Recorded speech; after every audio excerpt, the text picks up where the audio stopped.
ഇതെന്താ സാമ്പിൾ അലുവേന്റെ?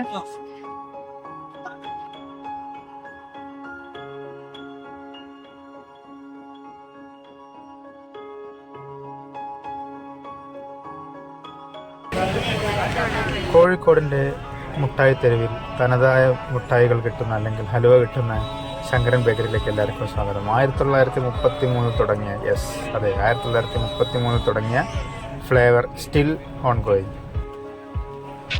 ഇവിടെ വേറൊരു പ്രത്യേകത എന്താണെന്ന് വെച്ചാൽ നാടൻ ചക്ക വരട്ടിയതും ലഭ്യമാണ്. അത് തനി തേൻ ഉണ്ടാക്കിയത്.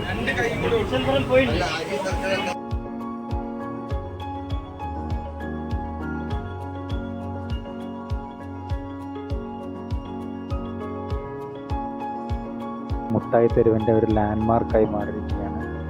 പലവിധ വെറൈറ്റി ഹലുവകൾ ഇവിടെ അവൈലബിൾ ആണ്. ഇതാണ് നമ്മുടെ ഋഷിൽ ഭായ്, മൂപ്പര ഗൈഡൻസിലാണ് ഇത്രയും കൊല്ലം. ഇതിപ്പോൾ 4ാമത്തെ തലമുറയാണെന്നാണ് പറഞ്ഞത്. പല ഡോക്യുമെൻ്ററിയിലും മൂപ്പര കോണ്ടൻറ്റ് വന്നിട്ടുണ്ട്. അത്രയ്ക്ക് ഫേമസ് ആയിട്ടൊരു ബേക്കറിയാണ്.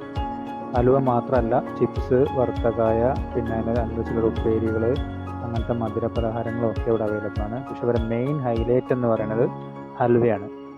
കുറേ ടീം ഒന്ന് സൺഡേ കൊണ്ട് വന്നിട്ടുണ്ട്. നിറച്ച ആൾക്കാരായിരുന്നു. ഓരോ ആൾക്കാർ സാമ്പിളിനായിട്ട് ഓരോ സാധനങ്ങൾ വാങ്ങിച്ച് ഇങ്ങനെ പോവുക. അതിലിഷ്ടമുള്ള സാധനം ഞാൻ സെലക്ട് ചെയ്തു. ആ റെഡ് കളറുള്ളൊരു ഹൽവ നോക്കി. അതൊരു എന്താ പറയുക, ഡ്രൈ ഫ്രൂട്ടിൻ്റെയൊക്കെ മിക്സ്ഡ് ആയിട്ടൊരു ഹൽവയാണ് പറഞ്ഞത്. നമുക്ക് കൺഫ്യൂസ്ഡ് ആവും, നമുക്ക് ഏത് സാധനമാണ് വേണ്ടതെന്നും മനസ്സിലാവില്ല ചിലപ്പോൾ. ടേസ്റ്റുകൾ പല പല ടേസ്റ്റുകളാകുമ്പോൾ അങ്ങനെ ഞാനൊന്ന് ട്രൈ ചെയ്തു. റെഡ് കളറാണ്, കൊള്ളായിരുന്നു സാധനം, നല്ല ടേസ്റ്റിയാണ്. അത് പല ടൈപ്പുള്ള ഹലുവയുണ്ട്. ഇപ്പോൾ ഷുഗർ പേഷ്യൻസിന് വരെയുള്ള ഹലുവ ഇവിടെ അവൈലബിൾ ആണ്. പിന്നെ ഞാൻ ഒരു മിൽക്കിൻ്റെ ഒരു ഹലുവ കണ്ടു അവിടെ. മിൽക്ക് ഹലുവ ഒന്ന് ട്രൈ ചെയ്യാൻ പറഞ്ഞു. അപ്പോൾ ആ പയ്യനെടുത്ത് കുറച്ച് ചോദിച്ചു, അവൻ മിൽക്ക് ഹലുവ തന്നു.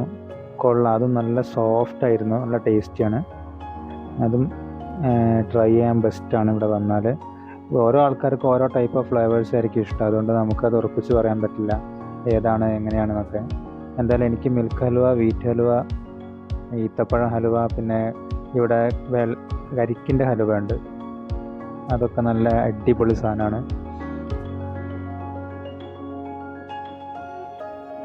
ആൾക്കാർക്ക് ഹലുവ സാമ്പിളും കൊടുക്കുന്നതാണ്. ഇതെന്താ സാമ്പിൾ ഹലുവേന്റെ?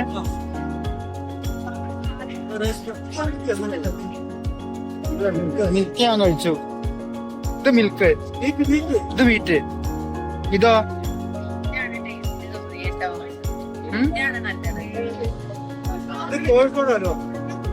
ചുവന്ന ഹലുവ.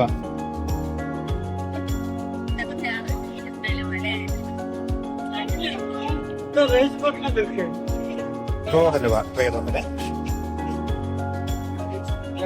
മിൽക്ക് മിൽക്ക്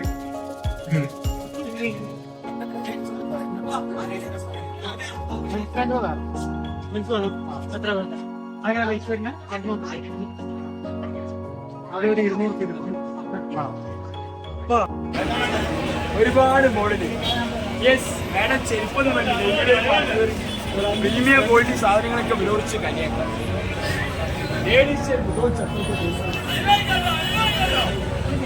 ബേക്കറിന്ന് തിരിച്ച് കോഴിക്കോട് റെയിൽവേ സ്റ്റേഷനിലേക്ക് പോവുകയാണ്.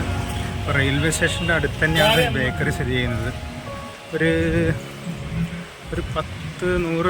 100 മീറ്ററെങ്കിലും നടക്കാനുണ്ടാവും, 100-150 മീറ്ററെങ്കിലും നടക്കാനുണ്ടാവും, അത്രയേ ഉള്ളൂ. അധികം ആൾക്കാർക്കും അത് അറിയില്ല. ശങ്കരൻ ബേക്കറി ചിലർക്കൊക്കെ, കോഴിക്കോടുള്ള ആൾക്കാർക്കൊക്കെ കുറേ അറിയാമെന്നല്ലാതെ ബാക്കിയുള്ള ആൾക്കാർക്കൊന്നും ശങ്കരൻ ബേക്കറി അധികം അറിയില്ല. അപ്പോൾ സ്റ്റേഡിയത്തിൻ്റെ അടുത്തോ അല്ലെങ്കിൽ സ്റ്റേഷൻ്റെ അടുത്തുള്ള ആൾക്കാരൊക്കെ അവിടുന്ന് എന്തെങ്കിലും വാങ്ങിച്ച് പോകുന്നല്ലാതെ ഓതൻറ്റിക്കായിട്ട് കോഴിക്കോട് ഹലുവയുടെ വാസ്റ്റ് സെലക്ഷനാണ് അവിടെ ഉള്ളത്. ഇപ്പോൾ ഋഷിൽ ഭായ് പറഞ്ഞിട്ടുണ്ട് വേറൊരു ദിവസം ഡോക്യുമെൻ്റ് ചെയ്യാം. ഇപ്പോൾ മൂപ്പര് ലേശം ബിസിയാണ്. അപ്പോൾ അതുകൊണ്ട് അത് വേറൊരു ദിവസം വിളിക്കാം. ഈ കോണ്ടൻറ്റും ജസ്റ്റ് എഡിറ്റ് ചെയ്തിട്ട് ശങ്കരൻ ബേക്കറിൻ്റെ കാര്യങ്ങൾ എന്തൊക്കെയാണെന്നുള്ളത് വിശദീകരിച്ചിട്ട് വീഡിയോ വരുന്നുണ്ട്. കാണാം.